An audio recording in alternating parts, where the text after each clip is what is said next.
na dulong o binalot sa dahon na dulong. Ito po yung maliliit na isda. Tapos lalagyan din natin ng mushroom, kabute. Ito yung ating kalamansi, sili, bawang, sibuyas. Siyempre nakaready na rin yung dahon natin. Nilaib na po natin yan.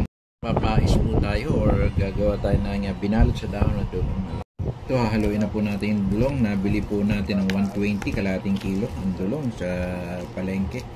Nilagyan na po natin yan ng mga pampasarap.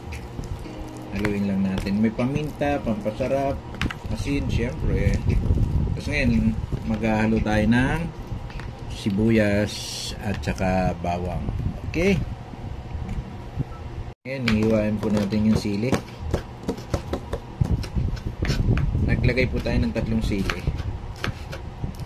Titikman natin kung anong sarap ng ating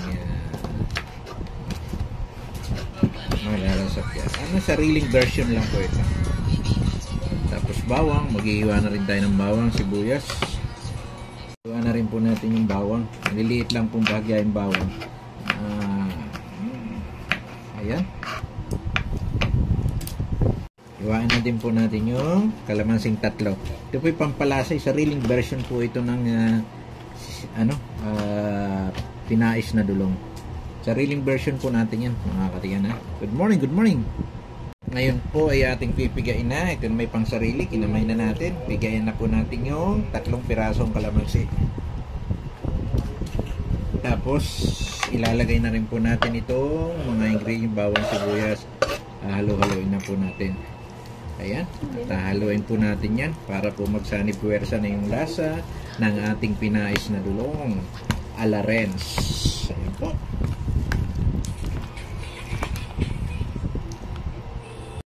Ito yung mushroom, ito po yung kabuti natin at ito na yung ating dulong. Ating pong babalutin na, siguro konti lang. Yan, mga ganyan lang po karami. Yan po yung nahalo na. Lalagyan natin ng flavor na mushroom o kapte. Tsaka po papalutin natin yan. Yan, okay na po yan, no? Makikita naman po natin mga kaibigan. Good morning sa ating lahat ng mga taga-subaybay. Yan, binabalot na po natin. Tayo sanay magbalot at marami tayong mga binabalot dyan, mga kaibigan. Papalutin natin ang bahagya. Parang nagbabalot lang ng suman. Ilalak lang po natin ng ganyan para hindi po lumabas ang pinakakatas niya. Okay. Tikman po natin itong ating dulong kung anong lasa. Yummy! Hindi pala natin nalagyan ng luya. Eto, lalagyan ulit natin ng mushroom sa ibabaw. Saka babalutin ulit po natin. Ano kayang lasa nito? Ito po yung sariling version po natin, mga katiyan, sa ating pinais na dulong. Yan, ganyan lang po yung kaliliit. Ito, nagbabalot ulit tayo. Babalutin. Lagyan na ulit natin ng mushroom. Mga 10 lang siguro itong piraso. At medyo, konti lang binili natin, kalating kilo. 120 pesos. 60 ang 1/4. Ito, binabalot na ulit po natin. Mataba po yung nag-ano. Yan. Parang nag-ano lang po. Ibang sarili naman natin ito. Hindi na tayo naglagay ng ng gloves. Sarili lang naman po natin itong version. Ito sarili lang naman. Wala naman po na magkakainin. Ayan, nagpinalit na po na. Wow, nakalima na tayo. Pang-anim na ito. Huling balot na po natin ito. Ito na natin yung mushroom. Ayan. Simpleng-timple lang po yun. Ilalagay na natin yung mushroom o kabuti.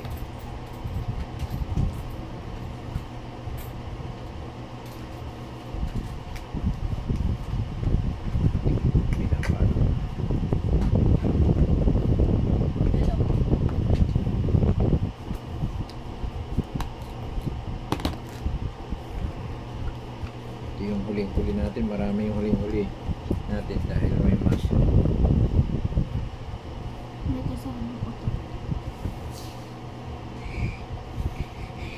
Okay, tapos na. Magbiyak to.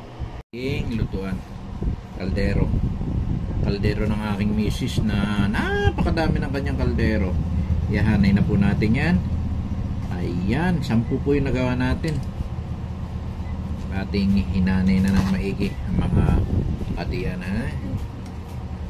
Good morning everyone.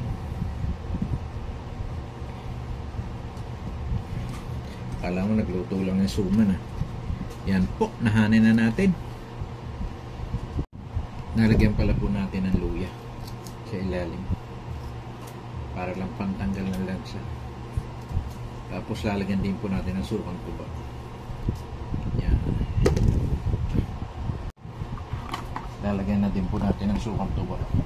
Ito pong sukang tuba ay galing pang Liliw, Laguna. Kaunting suka lang po yun. Napapakukuluan muna po natin dyan. Yan. Kuluan na yung ating dulong.